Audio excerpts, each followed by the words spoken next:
As New Orleans prepares for Mardi Gras, police come across a crime scene that doesn't make sense. This particular case would be bizarre in any neighborhood. A young mother is dead under mystifying circumstances. She was running towards the living room. But can Dr. Henry Lee put the pieces together and solve a murder that has baffled police for years? Two defendants gave almost identical story, but the crime scene says a different thing.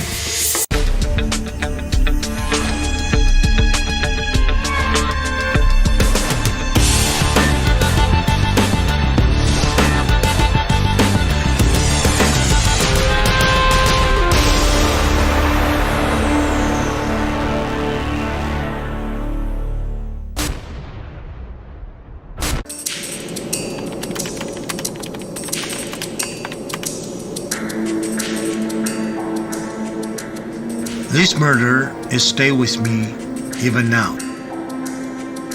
A beautiful woman killed by a baseball bat. A difficult case. It did not make sense.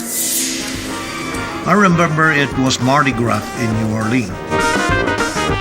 That should be a happy time.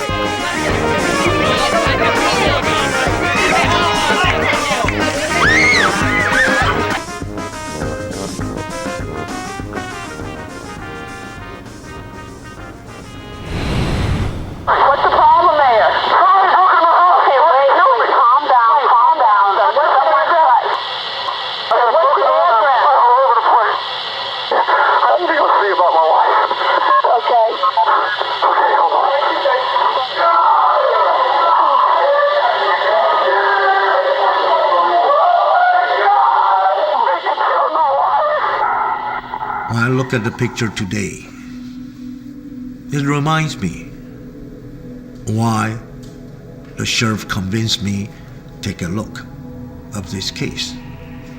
I can't stop thinking. A beautiful family. Oh my God, I'd be closer with the baseball bat. When sheriff's deputies answered a call from a distraught husband in suburban New Orleans, they found the man's wife, Janet Myers, dead on her living room floor. As you see, this is just an horrific scene. This had to be an unbelievably nightmarish event. The dead woman's husband, Kerry, was injured. An infant daughter, Sarah, was unharmed, but a 2-year-old son, Ryan, was found unconscious. My husband answered the phone, and they said that someone had broken into Kerry's house and that Janet was dead and Ryan was injured. Kerry told police Janet had been killed by his best friend, Bill Fontenelle. Police found Fontenelle at a hospital being treated for stab wounds. Kerry himself was taken to another hospital with a broken arm and cuts on his head. I decided I had to go to the hospital. To hear Kerry tell me that, Billy had killed Janet and beat him with a bat, broken his arm, and Kerry had a broken arm and he had stab wounds, and I believed what Kerry was saying. Kerry Myers had his version of what happened, but the prime suspect, Bill Fontenelle, told investigators a different story. The first thing that he said to the police, when he went to the emergency room at West Jefferson Hospital, they had a security detail there, and he told the sheriff, my friend killed his wife and he's going to try to blame it on me. A woman was dead and police were getting 2 different versions of how it happened. But both accounts agreed on one astonishing detail. The story is that these two best of friends fought for 5 or 6 hours. Fought so much that they just got fatigued and actually took a rest, sat together drinking water and watched Starsky and Hutch. And they both said the same thing. This is what we watched. This is what we did. Here's where we sat. And all the while, the wife was lying dead in a room right next to them, and the story comes up, which is really bizarre, is that neither one of them knew she was even there, that she was dead. Janet Myers and her husband, Kerry, Kerry's best friend, Bill Fontenelle. They formed an interesting triangle. When investigators dug into their backgrounds, they learned that all three had grown up in Jefferson Parish, in communities heavily influenced by religious values. The boys, Carrie and Bill, had gone to Archbishop Shaw Catholic High School and never strayed far from home. After college, Carrie went to work selling industrial hydraulic and pneumatic systems. Some of the parts were used to automate Mardi Gras floats, and that's what Carrie was working on the day of the murder. Bill Fontanelle didn't have a steady job, and perhaps not as many friends, but he could always count on Carrie. They had a very close relationship and got along very well. And I think even to the closing days before the incident, I spent quite a bit of time together at Carrie's house. The police still had questions about what happened in the house the day of the murder, but the physical evidence, together with Carrie's accusations, were enough for the sheriff to arrest Bill Fontanelle. This is one of those open and shut murder cases. We have the husband of the deceased saying, "I was in the house and this guy did it," and we made the arrest. Bill Fontanelle went on trial for murder. The state's star witness against him was Carrie Myers. But the mysterious and deadly game they began in the Myers home was still in the early innings. It's kind of interesting. All my career, you investigate almost 6,000 to 7,000 major cases. This is the first one. Two defendants give almost identical story. But the crime scene says a different thing. What does the crime scene evidence reveal? And will it contain enough detail to implicate a young mother's killer?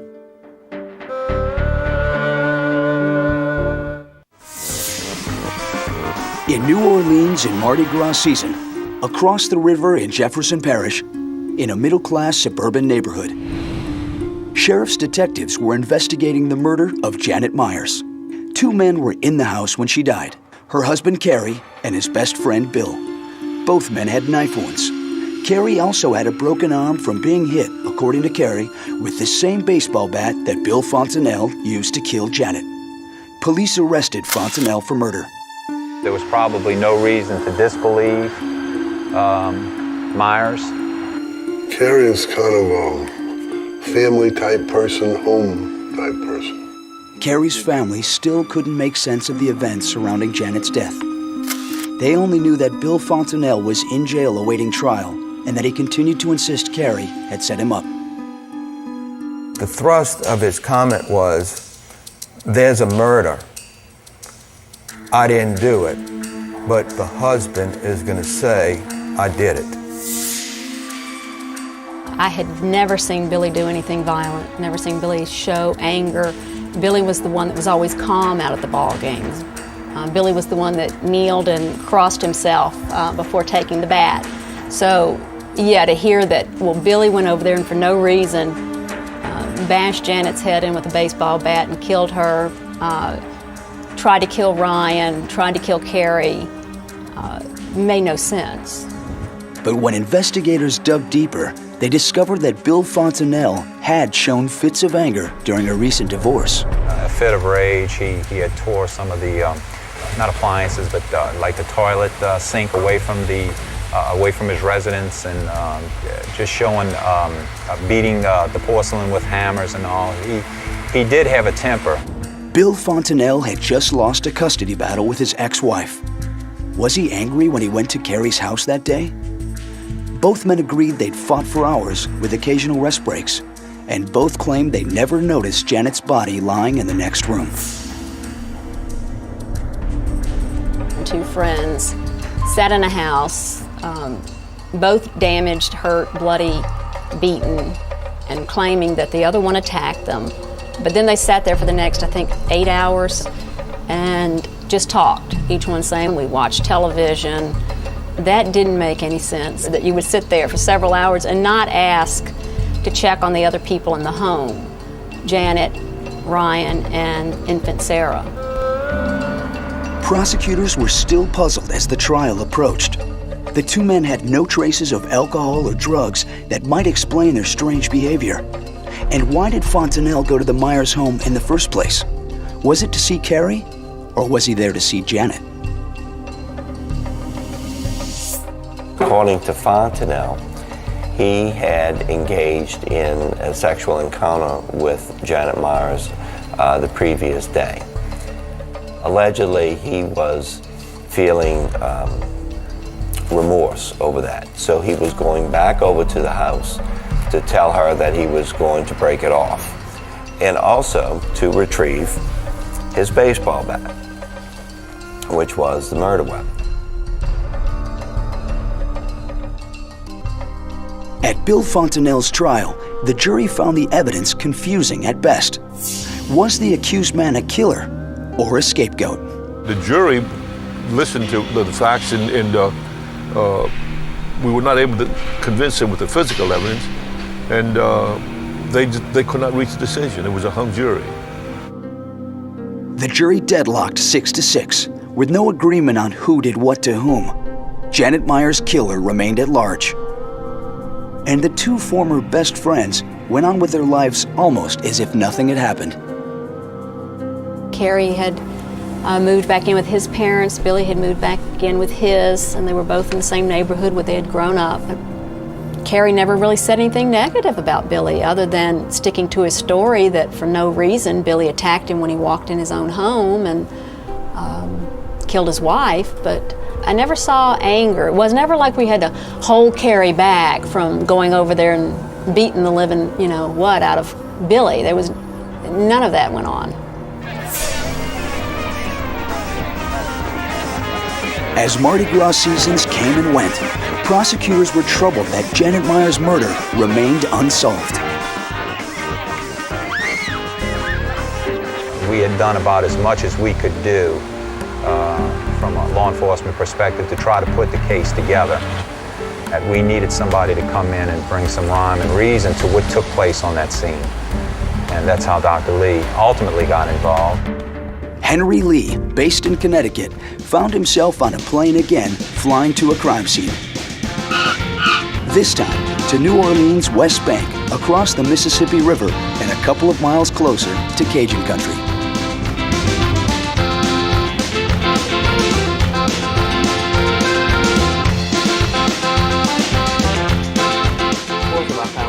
The district attorney there, Paul Connick, knew Dr. Lee was busy with other cases, but he also remembered the noted criminalist never turned down Cajun cooking.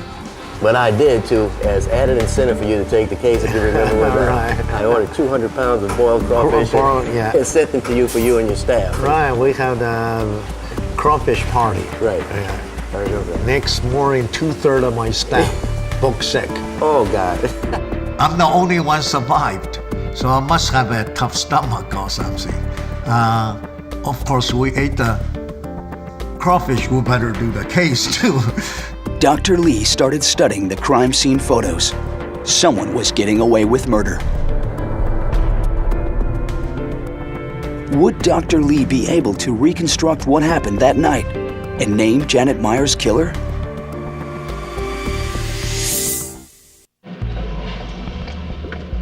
When the jury couldn't reach a verdict in the trial of Bill Fontenelle for the murder of Janet Myers, prosecutors didn't give up.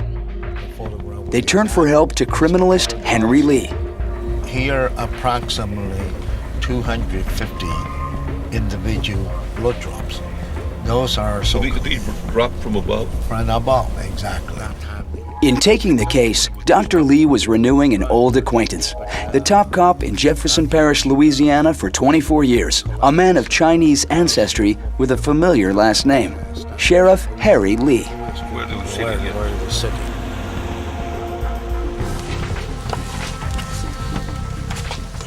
The sheriff and Dr. Lee call each other cousin. The house looks like the same. Yeah, the house is the same, but this we just have a good working relationship, and I'm his greatest admirer. He's so smart. Where? Dr. Lee's first order of business is to visit the crime scene. This is the location. Inside, the two men confronted the challenge of deciphering a confusing trail of blood. Feet towards that direction. A large amount of blood stain was on the carpet. Would they ever understand what had happened here? You see tremendous amount of blood spatter. Sheriff Department investigator did a wonderful job They took almost hundreds of good photographs, document every part of the house. That's why it makes this case possible to do a partial reconstruction. Dr. Lee found trails of minute blood spatter on the walls, floor, and furniture winding from room to room. This was the first step in reconstructing the crime scene. I was able to see hair and blood spatter on the bottom of the planter. Impact force create the blood and hair project onto this portion of the planter. The murder weapon seemed obvious. The blood-stained baseball bat found against the sofa in the family room. Yet Janet's body was found in the living room. Dr. Lee also saw other puzzling trace evidence in the kitchen, foyer, and hallway. This crime scene pretty complicated, involving 5 different areas. The physical evidence at the house may have been complex, but just as baffling were the different accounts given by the injured husband, Kerry Myers, and his friend, Bill Fontanelle, where each man accused the other of attacking first. In his tape-recorded statement, Fontanelle said Myers stabbed him with a butcher knife. I said, Kerry, why are you doing this to me? He just said, I'm doing what I've got to do. He came at me again with the knife, and I started swinging the baseball bat. After studying the interviews of both Myers and Fontanelle, Dr. Lee was able to reconstruct each man's version of the events on the night Janet was murdered. He was assisted by the head of the Connecticut Police Crime Lab, Tim Paulbach.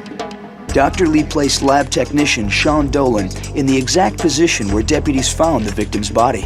According to Terry Myers' statement to the detectives, that afternoon, about 3:30, he got home, opened the door, walked into this hallway.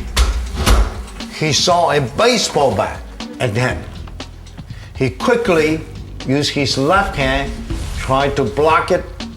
He felt the pain.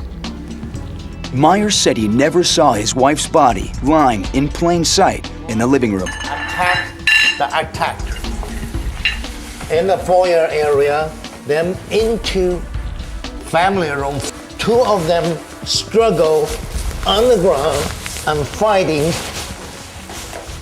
until they got so exhausted and tired,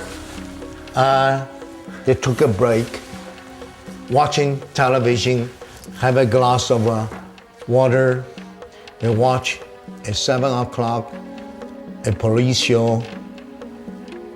After that, they resumed the fighting again. They fight on the ground and beating each other until almost midnight. They don't want to miss Johnny Carson show. After the show finished, Meyer asked Fontanelle, "Where's my wife? Where's Janet? How's my kid?" Fontanelle said, "They're fine. They're okay." Myers took a kitchen knife and he started stabbing him on the chest several times. Then in the back, chasing him away from the house, he ran away. Now he walked back to the kitchen, get the telephone, make a 911 phone call, and he saw his wife's body lying in a pool of blood. He reported to the police. His wife been beat up and killed. He also gave a suspect's names, Bill Fontanelle. That's Kerry Myers' version. Deputies heard a similar scenario from Bill Fontanelle, except that it begins not with Kerry showing up, but with Bill himself arriving. Fontanelle enters the Myers residence, and he states that as soon as he gets into the main foyer area, out of nowhere, he's attacked. And he's attacked and he receives some knife wounds. Fontenelle also told deputies he didn't see Janet Myers lying on the living room floor. And this fight continues into the den area. Fontenelle notices his baseball bat and sees it as an opportunity to defend himself from the impending knife assault. So he takes a blow and he comes hard into Kerry Myers' arm. After this point, the statements from the two men were almost identical, with Bill Fontenelle also describing wrestling, pausing in front of the TV, and fighting again. When you read the statement and watching TV, it's almost comical. You think about it. One kid's in the bedroom, a baby in another bedroom, wife lying in the living room. 2-year-old Ryan was in a bedroom unconscious. He would recover completely. And deputies found infant Sarah on the floor of her room unharmed. Once again, Kerry grabs a knife. Bill realizes he has got to get out of here, so he's going to run from the door. He receives a few more stab wounds in the back, but is able to make it through the foyer and out the door.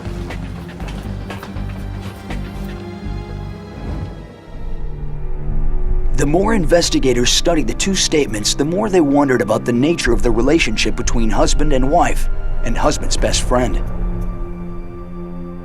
Janet was pretty fiery. She and Kerry had a relatively excitable relationship, and if something happened, I would think she probably fought back. The fighting started from the very beginning when they were dating. Monique Price went to college with Janet and Kerry and later lived next door to them. And one particularly bad fight, Kerry put her out of the trailer and locked the door. And they had a glass storm door.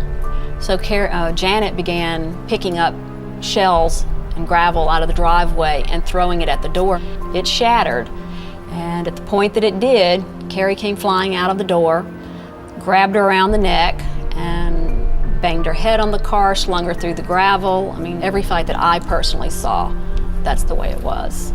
And then within a few minutes, Kerry would usually walk off, drive off, go somewhere else, and Janet would just beat a path back to him. Couldn't get back to him fast enough. And in a situation like that, at least that I've seen, when one hits his wife the first time, it's a shock to everybody. Not only the person getting hit, but the person hitting. Then the second hit comes a little bit easier. The third hit is more easy. And the fifth hit is routine. It can get out of hand, especially when you have a baseball bat. Back at Henry Lee's lab in Connecticut, there was a dramatic turning point in the case. When Dr. Lee examined the clothes Myers and Fontenelle had been wearing, he saw something no one else had noticed. So why don't you start writing? Okay. There were some obvious blood smears on Kerry's gray slacks and Bill's blue jeans, which could have happened during the fight. But under microscopic examination, Dr. Lee also discovered blood spatters on both pair of pants. A finding that would change the course of the investigation. We found medium velocity type of blood spatter. The pants of Meyer and the blue jeans of Fontenelle's. And we grouped those blood stamps, we found Janet's type on both Meyer and Fontenelle's clothing. Both men claimed they hadn't seen Janet alive that night, but that's not what the evidence showed. If Janet already passed away, in fact, we shouldn't see medium velocity blood spatter. Medium velocity blood spatter have to have force impact a liquid blood and project on a surface.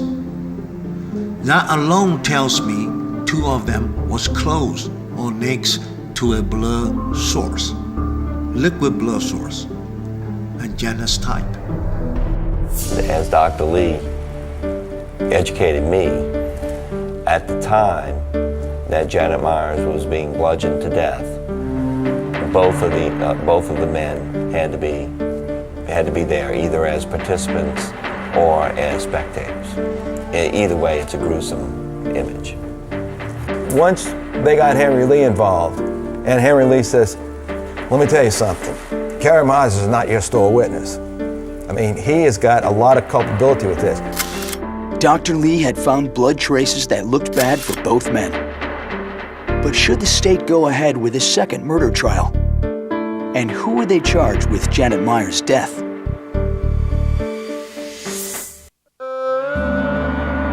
Investigators trying to sort out what happened the night Janet Myers was murdered now had help from Henry Lee. Towards the living room and chasing her. And she was hit while she was standing? Yeah, first. Yeah. First. Them knocked down on the ground, hit more times. Yeah, here shows, what's the original condition here. Dr. Lee determined that Janet Myers died in her living room, but elsewhere he discovered signs that the murder did not begin there. Blood spatter. Yeah, that's a lot of blood spatter.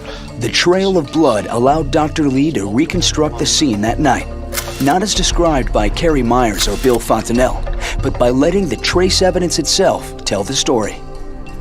That afternoon, when Meyer walked into the house, saw Janet with a laundry basket, they start verbally arguing. That argument become physical. He probably hit Janet, and Janet ran into the bedroom, dropped the basket, and during that time, the boy was trying to hold in the mother, and Meyer accidentally hit the son. Meanwhile, Janet started running towards the family room. At this point, more likely Janet picked up an ashtray, tried to defend herself, and hit Meyer on the head. And Meyer started fighting with her, and at this point took up the bat, started beating her up, and Janet started running through the hallway.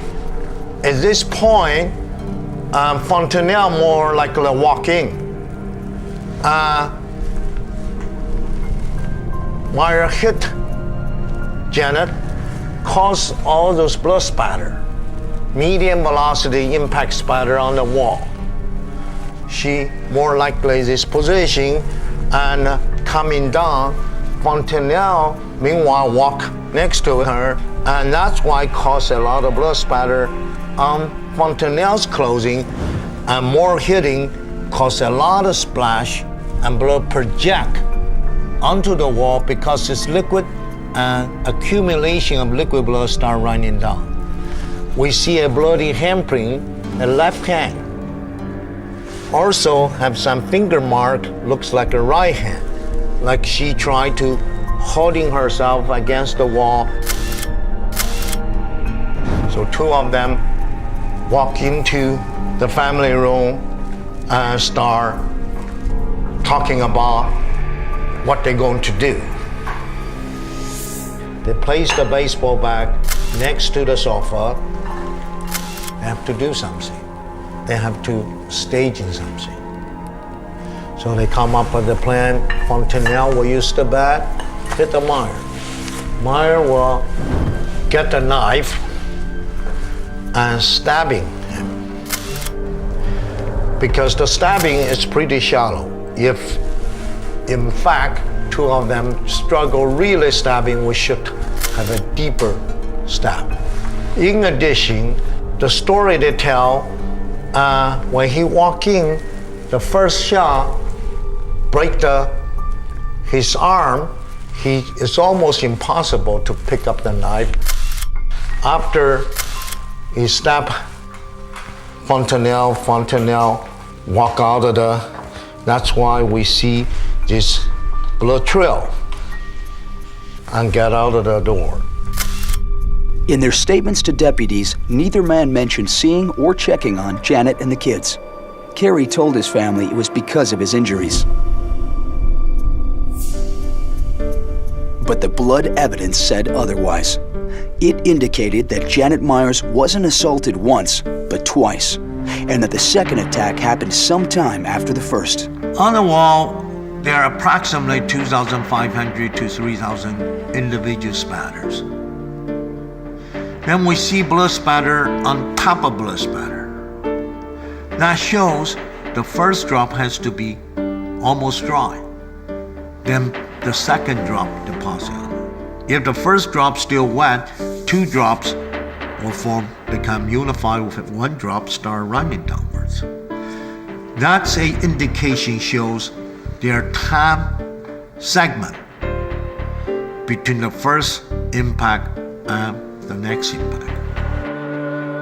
This blood evidence was conclusive that there was a bit of time when Janet was first assaulted against that living room wall, dropped down, bled out for a long period of time, and then a subsequent event came in. And that subsequent event was just yet another series of strikes. We later found out from the autopsy that Janet Myers actually dies of an air embolism, where air travels to her heart and kills her. So we have her on that living room floor for a very long period of time. So that's how you could spend 10 hours in a house and not call the police and not call for an ambulance. It's not because you're fighting for 10 hours. Everybody knows that's physically impossible. It's because you're trying to figure out a way to talk yourselves out of this incredible nightmare that they've gotten themselves involved in without being able to have somebody take the rap for it. Sheriff's investigators never examined the murder weapon for fingerprints. By the time Dr. Lee received the bat in his lab, many people had handled it. But there were other clues to show who might have wielded it the night of the murder. The location of the cast-off bloodstains on the wall indicated where Janet's killer must have stood and which hand he used to swing the bat. You're going to see the pattern. That's a forward spatter pattern. In order to get that alignment, to see the spatter and that forward projection of that cast-off, that was a left-handed person who's swinging. As Dr. Lee did the analysis of the bloodstain evidence, there was a very clear left-handed cast-off pattern on the back of Kerry Myers' shirt. And Kerry Myers, unlike Bill Fontanelle, was left-handed. A lot of the police that we had involved, detectives involved in the case, all said the same thing. They looked at the photos. Only a husband could do that. You know, only a husband could hate a woman that much. And 2 young children would be victims as well for the rest of their lives. This is the true tragedy. Son, Ryan, only 3 years old. Their daughter, Sarah, only a few weeks old. 2 kids. This is a true tragedy. Dr. Lee thought he knew what had happened during the long hours on the night Janet Myers was murdered. But would the prosecution be able to lead a jury through the tangled web of evidence to allow it to reach a verdict?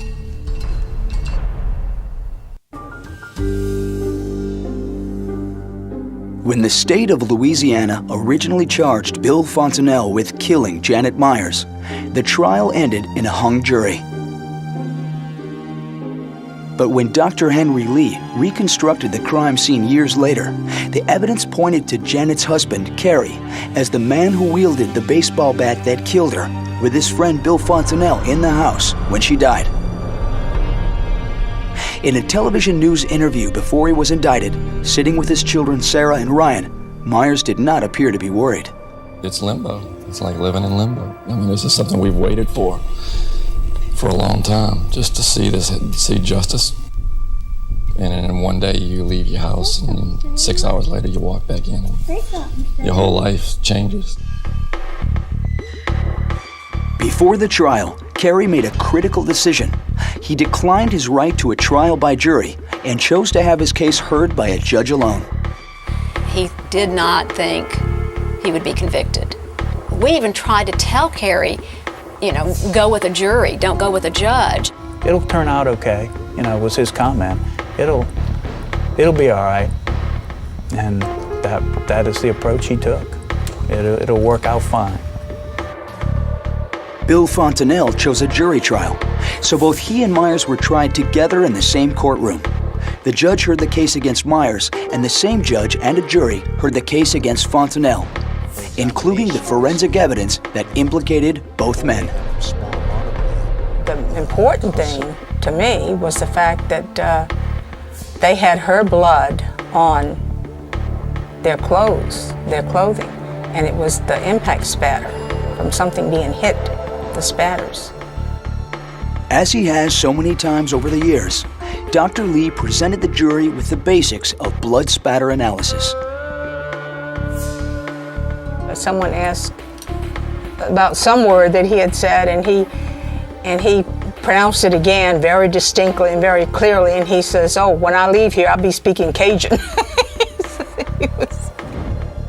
The trial went on for 11 days. For many jurors, the turning point came when the judge allowed the prosecution to take the jury to the crime scene.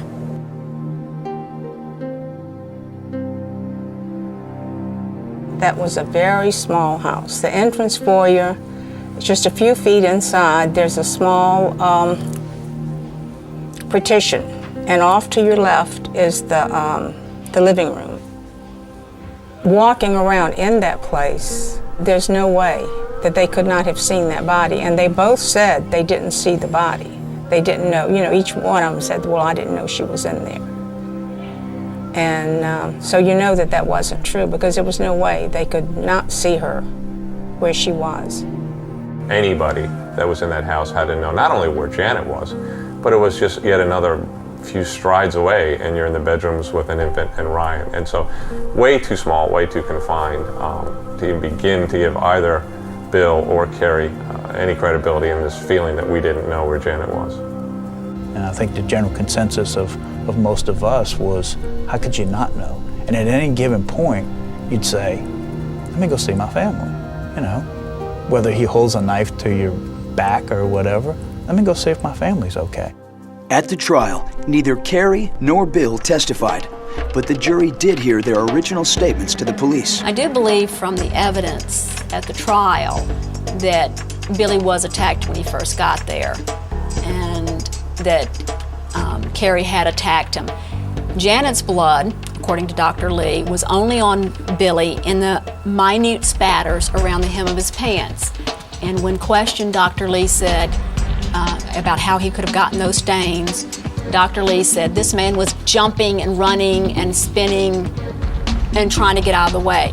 So there was an arch pattern of blood on Carrie's shirt. Carrie had to be swinging the bat. The prosecution didn't emphasize Carrie's motive for killing his wife, but at least one juror wondered if he'd been reacting to the alleged affair Bill said he had begun with Carrie's wife, Janet. He said that they had made love the day before when he was there. A very quick. But then there's doubts about that, but that's what he said. And I guess maybe Carrie could have believed that. Maybe that's what caused his rage. He must have believed it. Then they get into this discussion about, Carrie, what are you doing? So, well, if you would have been having an affair with my wife, I wouldn't have killed her. Now you see what you made me do? Man, why'd you do something like that? What can we do to try to get you out of this? And then that played on Bill's personality, that they had the guilt conscience. I was having an affair, I feel I contributed to her death, but that what really happened was that Carrie took me back in there and said, look at her body, look at what you made me do. And then he picked up the bat and he whacked her a couple of more times. And I was trying to stop him, and I was trying to get out of the way. So if you believe that part of Billy's story, why didn't he tell that initially? And if that happened, why didn't he stop Carrie, overpower him, and call the ambulance right then? Whatever happened in the house that night, it was now up to the judge and jury to decide the role each man played in the murder of Janet Myers. But would they be able to reach a verdict?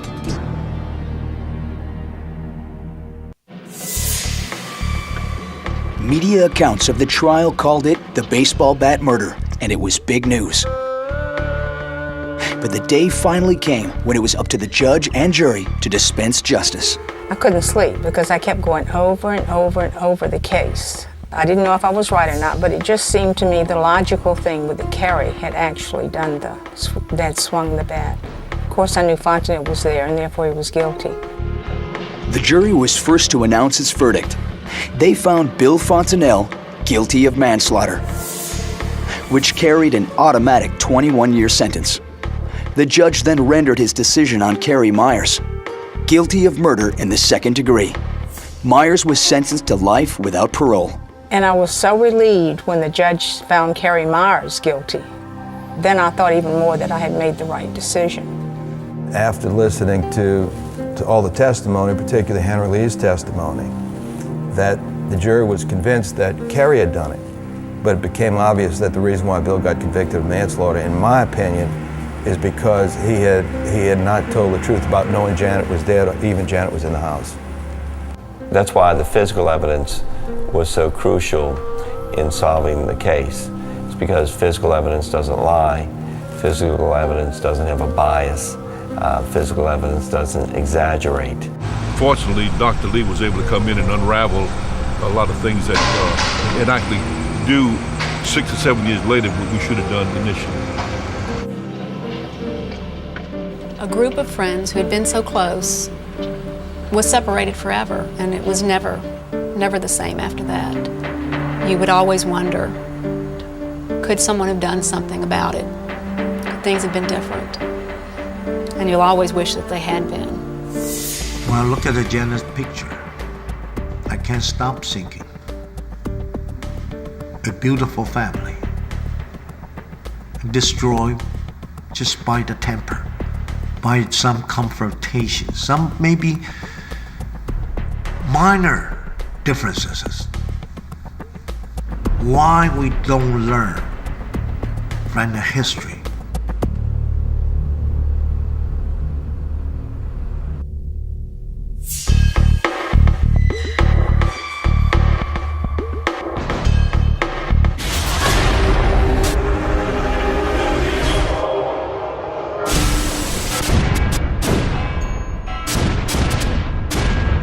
Little children, it is the last time. And as ye have heard that an Antichrist shall come, even now are there many Antichrists, whereby we know that it is the last time.